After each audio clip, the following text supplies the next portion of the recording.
बंधुओं राधे राधे।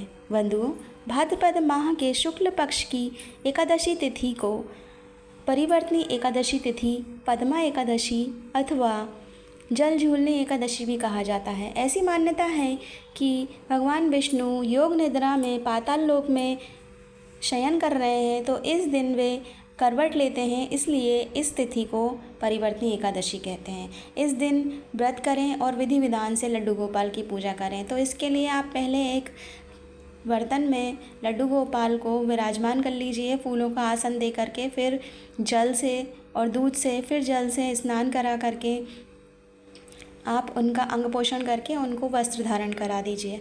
बंधुओं, कुछ तिल का आसन दे करके पहले हम चौकी लगाएंगे और पीले वस्त्र बिछा देंगे चौकी पे, फिर तिल का आसन देके विष्णु जी की छाया प्रति रखेंगे। साथ ही में लक्ष्मी जी और गणेश जी को भी हम विराजमान करेंगे।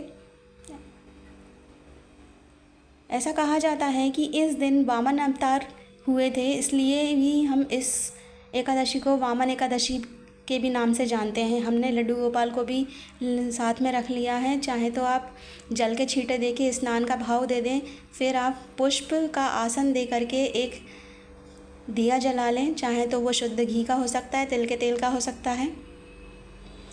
बंधुओं, इसके बाद हम गणेश जी को मौली जनेऊ अर्पण करेंगे, लक्ष्मी जी को मौली अर्पण करेंगे, विष्णु जी की जो छाया प्रति है उनको भी हम मौली अर्पण करेंगे। साथ ही में इत्र लगा देंगे, क्योंकि भगवान को ये इत्र बहुत पसंद है, खुशबू बहुत पसंद है, तो भगवान को हमने इत्र अर्पण कर दिया है। साथ ही सफ़ेद तिल का और चंदन का तिलक लगा देंगे। माता लक्ष्मी को रौली का चंदन लगा देंगे।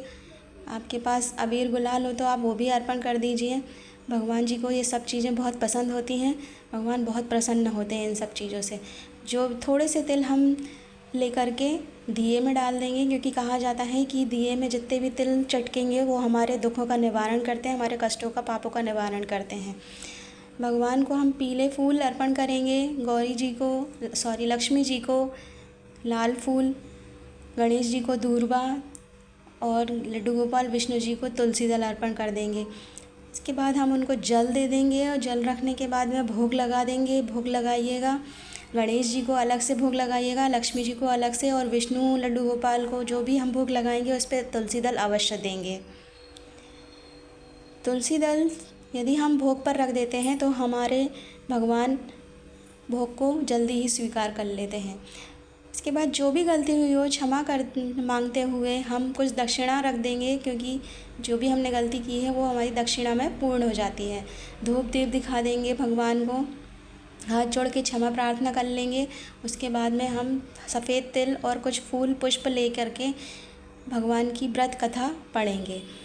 बंधुओं, व्रत कथा पढ़ने के लिए आप चाहें तो मेरे चैनल पे व्रत कथा का वीडियो देख सकते हैं।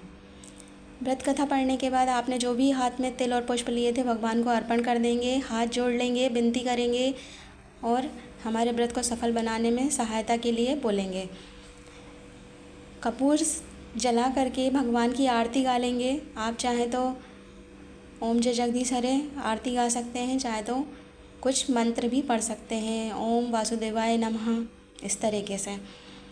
फिर जल के छींटे डाल करके हम आरती भगवान को दे देंगे और हम भी आरती ले लेंगे और हाथ जोड़ लेंगे, क्षमा प्रार्थना मांग लेंगे। जो भी हमसे गलती हुई है हमें क्षमा कर दीजिए और अपनी मनोकामना पूर्ण करने के लिए भगवान से विनती करेंगे।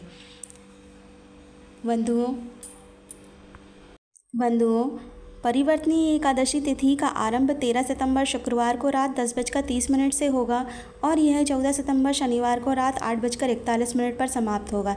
इसलिए उदया तिथि की मान्यता के अनुसार परिवर्तनी एकादशी का व्रत 14 सितंबर को रखा जाएगा, जबकि 15 सितंबर को सुबह 6:06 से सुबह 8:34 तक पारण करने का मुहूर्त है। बंधुओं, यदि आपको ये वीडियो पसंद आया हो तो प्लीज़ लाइक करिएगा, चैनल पर नए हो तो सब्सक्राइब करिएगा। मिलते हैं जल्दी ऐसे अच्छे वीडियो देखने के लिए, बने रहें मेरे साथ।